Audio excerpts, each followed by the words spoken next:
అందరికీ నమస్కారం. ఓం శ్రీ మాత్రే నమః. మీ ఇంట్లో తులసి కోట ఉందా? ఈ 5 జాగ్రత్తలు తీసుకోండి. పుణ్యానికి బదులు కష్టాలు రాకుండా చూసుకోండి. మన హిందూ సంప్రదాయంలో తులసి మొక్కకు ఉన్న ప్రాముఖ్యత అంతా ఇంతా కాదు. సాక్షాత్తు మహాలక్ష్మి స్వరూపంగా తులసి కోటను ఆరాధిస్తాము. అయితే చాలామంది ఇళ్లలో తులసి కోట ఉంటుంది, కానీ తులసి కోటకు సంబంధించిన సరైన నియమాలు తెలియక కొన్ని పొరపాట్లు చేస్తూ ఉంటారు. దీనివల్ల పుణ్యం రాకపోక తెలియని దోషాలు చుట్టుముట్టే అవకాశం ఉంది.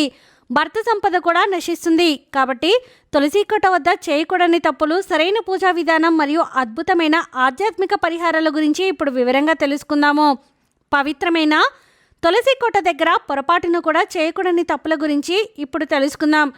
తులసి కోట సమీపంలో పొరపాటున కూడా చెప్పులు ఉండకూడదు. తులసి మొక్క దగ్గర చెప్పులు ఉంటే మీరు ఎన్ని పూజలు చేసినా ఫలితం లభించదు. అలాగే తులసి కోట చుట్టూ చెత్తా చెదారం లేకుండా చూసుకోండి. ఎండిపోయిన తులసి ఆకులను ఎప్పటికప్పుడు తీసేస్తూ ఉండాలి. అయితే ఎండిపోయిన ఈ తులసి ఆకులను పొరపాటున కూడా చెత్త కుండీలో వేయకండి. ఇది చాలా పెద్ద తప్పు. ఇక ఆడవారికి నెలసరి వచ్చిన సమయంలో తులసి మొక్క వైపు రాకూడదు. మొదటి 4 రోజులు తులసి మొక్కను ముట్టుకోకూడదు. తులసి మొక్కకు నీళ్లు పోయకూడదు, లేదంటే తులసమ్మ నిద్రపోతుంది. ఇక చాలామంది ఆడవారు తులసి చెట్టు ప్రదక్షిణాలు చేస్తారు. తులసికి ప్రదక్షిణాలు చేసేటప్పుడు నెమ్మదిగా మీ మనసులో లక్ష్మీదేవిని స్మరిస్తూ ప్రదక్షిణాలు చేయాలి. ఇక ఆడవారు జుట్టు విరబోసుకొని తులసి కోటలో దీపారాధన చేయకూడదు. చక్కగా జడ వేసుకొని తలలో పుష్పాలు పెట్టుకొని తులసిని పూజించాలి. అప్పుడే మీకు మీ కుటుంబానికి మంచి జరుగుతుంది. ఇంట్లో తులసి కోట ఉన్నవారు తులసి కోట ముందు ప్రతిరోజు బియ్యం పిండితో ముగ్గు వేయాలి. తులసి కోట ముందు అష్టాదళ పద్మం ముగ్గు వేస్తే మీ ఇంట్లోకి లక్ష్మీదేవి నడిచి వస్తుందని నమ్మకం. లక్ష్మీదేవిని సులభంగా ప్రసన్నం చేసుకోవాలి అంటే తులసి ముందు దీపం వెలిగించేటప్పుడు ఆ దీపం కింద కొన్ని బియ్యం పోసి ఆ బియ్యం పైన దీపం వెలిగిస్తే లక్ష్మీదేవి త్వరగా ప్రసన్నం అవుతుందని, కోరిన కోరికలు వెంటనే నెరవేరుతాయని పండితులు సూచిస్తున్నారు. పూజించే తులసి కోటలో ఒక చిన్న నల్లటి రాయి ఉండాలి. శ్రీకృష్ణుని రూపంగా ఆ రాయిని పూజించాలి. ఇక తులసి మొక్కకు ఉండే విత్తనాలను ఎప్పటికప్పుడు తీసేస్తూ ఉండాలి. తులసి మొక్కలో ఎక్కువ విత్తనాలు ఉంటే ఆ ఇంట్లో ఉండే ఆడవారికి తలనొప్పి సమస్య ఏర్పడుతుంది. ఏకాదశి రోజున విష్ణుమూర్తి కోసం తులసీమాత ఉపవాసం ఉంటుంది. కాబట్టి ఏకాదశి మరియు ద్వాదశి తిథుల్లో తులసి ఆకులు తెంపకూడదు. అలాగే సాయంత్రం సూర్యుడు అస్తమించిన తర్వాత తులసమ్మ నిద్రపోతుంది. కాబట్టి సాయంత్రం సమయంలో కూడా తులసి ఆకులు తెంపకూడదు. అలాగే ఆదివారం సూర్యునికి ప్రీతికరమైనది కాబట్టి ఆదివారం తులసి దళాలు తెంపితే మీ ఆయుష్ తగ్గుతుంది. మనలో చాలామంది పూజ కోసం తులసి ఆకులు తెంపుతుంటారు. అయితే తులసి ఆకులు తెంపేటప్పుడు ముందుగా తులసమ్మను క్షమించమని వేడుకోవాలి. అయితే తులసి ఆకులు తెంపేటప్పుడు ఒక ఆకు తెంపకూడదు, ఎప్పుడు 2 ఆకులు కలిపి తెంపాలి. ఇక ఉదయం స్నానం చేయకుండా తులసి మొక్కను ముట్టుకోకూడదు. ఇక కొంతమంది ఆడవారు తులసమ్మ గుబురుగా పెరగాలని తులసి కొమ్మలను కత్తిరిస్తారు. అయితే పొరపాటున కూడా కత్తెర ఉపయోగించకూడదు. చేతి గోళ్లతో కూడా తెంపకూడదు. మీ చేతి గోళ్ళు తగలకుండా కేవలం వేళ్లతోనే తులసి కొమ్మలను తుంచాలి. ఇక ఎండిపోయిన తులసి కొమ్మలను పారేయకూడదు. ఎక్కడైనా హోమం జరిగేటప్పుడు ఆ హోమంలో ఎండిపోయిన తులసి కొమ్మలు వేస్తే యజ్ఞం చేసినందుకు పుణ్యఫలితం లభిస్తుంది. హిందువుల ప్రతి ఇంటి ముందు ఖచ్చితంగా తులసి కోట ఉండడం చాలా మంచిది. అప్పుడే మీ ఇంట్లో లక్ష్మీదేవి స్థిర నివాసం ఉంటుంది. ప్రతిరోజు తులసి కోటలో దీపం వెలిగిస్తే ఆర్థికంగా బాగా అభివృద్ధి చెందుతారు. ప్రతిరోజు తులసి కోటలో దీపం పెట్టలేని వారు కనీసం ప్రతి శుక్రవారం నాడు తులసి కోటను పసుపు కుంకుమలతో అలంకరించి దీపారాధన చేయండి. అలాగే ప్రతిరోజు తులసి కోటకు నీళ్లు పోయాలి. రాగి చెంబుతో తులసికి నీళ్లు పోయాలి. ప్రతిరోజు ఉదయాన్నే స్నానం చేసి తులసికి నీరు పోస్తూ తులసి శ్రీ మహాలక్ష్మి నమః అని మనసులో స్మరించుకుంటూ తులసిని పూజించేవారు తులసి కోటలో దీపం పెట్టగానే సరిపోదు. దీపంతో పాటు తులసమ్మకు నైవేద్యం పెట్టాలి. ఒక చిన్న బెల్లం ముక్క లేదా ఏదైనా పండును నైవేద్యంగా పెట్టవచ్చు. అలాగే తులసికి ప్రదక్షిణాలు చేసేటప్పుడు 3 లేదా 5 ప్రదక్షిణాలు చేయాలి. అంతేకాని ఒక్క ప్రదక్షిణం లేదా 2 ప్రదక్షిణాలు చేయకూడదు. ఇక డబ్బు సమస్యలతో ఇబ్బంది పడేవారు ప్రతి గురువారం ఉదయాన్నే తులసి కోటలో కొన్ని పచ్చిపాలు పోసి నమస్కారం చేసుకోండి. లక్ష్మీనారాయణల అనుగ్రహం లభించి విపరీతమైన ధనవృద్ధి కలుగుతుంది. ఇక వాస్తు ప్రకారం తులసి కోట ఎల్లప్పుడూ ఈశాన్యంలోనే ఉండాలి, లేదా ఉత్తరం మరియు తూర్పు దిశలో కూడా ఉండవచ్చు.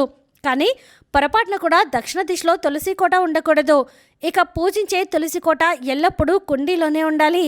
మట్టి కుండీలో ఉపయోగిస్తే ఇంకా మంచిది, కానీ ప్లాస్టిక్ కుండీలో మాత్రం తులసిని నాటకండి. తులసి కోటలో ఉండే మట్టికి చాలా శక్తి ఉంటుంది కాబట్టి ప్రతిరోజు స్నానం చేసి తులసి కోటలో ఉన్న మట్టిని బొట్టులాగా ధరిస్తే లక్ష్మీ కటాక్షం సంపూర్ణంగా కలుగుతుంది. అలాగే జ్ఞాపక శక్తి కూడా పెరుగుతుంది. ఇంట్లో దీపారాధన చేసేటప్పుడు మీ పూజ గదిలో తప్పనిసరిగా తులసి నీళ్లు పెట్టుకోవాలి. పూజ పూర్తయిన తర్వాత తులసి తీర్థాన్ని స్వీకరిస్తే లక్ష్మీదేవి ఆశీర్వాదంతో పాటు దీర్ఘాయుషు ప్రాప్తిస్తుంది. విష్ణుమూర్తికి ఎన్ని రకాల ఆభరణాలు, పిండి వంటలు సమర్పించినా ఒక్క తులసి దళం సమర్పిస్తే చాలు, ఆయన వెంటనే తృప్తి చెందుతాడట.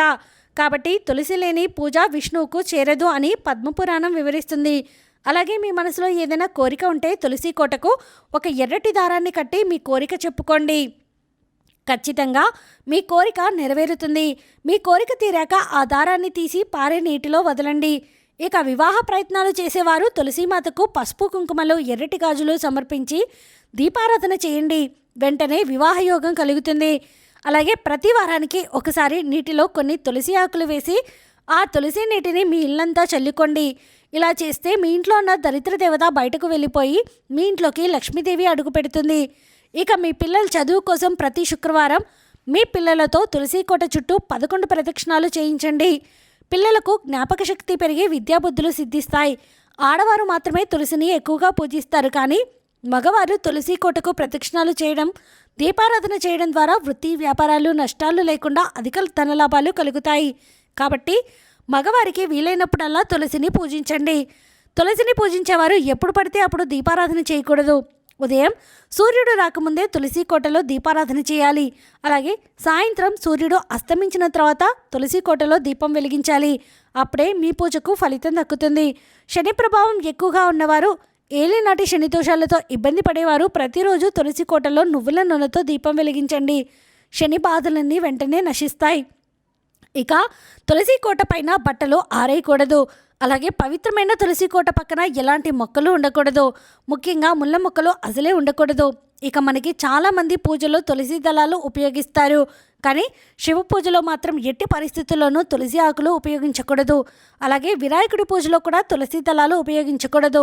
ఇతర పూల మాదిరిగా తులసి ఆకులు త్వరగా ఎండిపోవు కాబట్టి పూజలో ఉపయోగించిన తులసి ఆకులను నీటితో శుభ్రం చేసుకొని 3 రోజుల వరకు ఉపయోగించవచ్చు.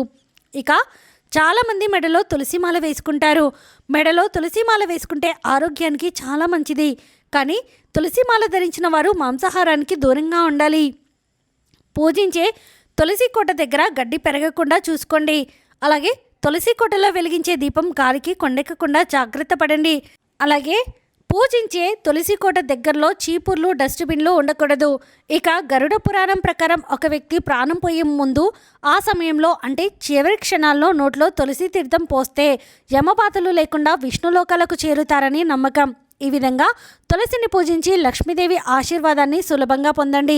ఈ వీడియో మీకు నచ్చితే ప్లీజ్ లైక్ చేయండి. మరికొంతమందికి వీడియోని షేర్ చేయండి. ఫస్ట్ టైం ఛానల్ని చూస్తున్న వారు సబ్స్క్రైబ్ చేసుకుని పక్కనే ఉన్న బెల్ ఐకాన్ని క్లిక్ చేయడం అసలు మర్చిపోద్దండి. సర్వే జనా సుఖినో భవంతు.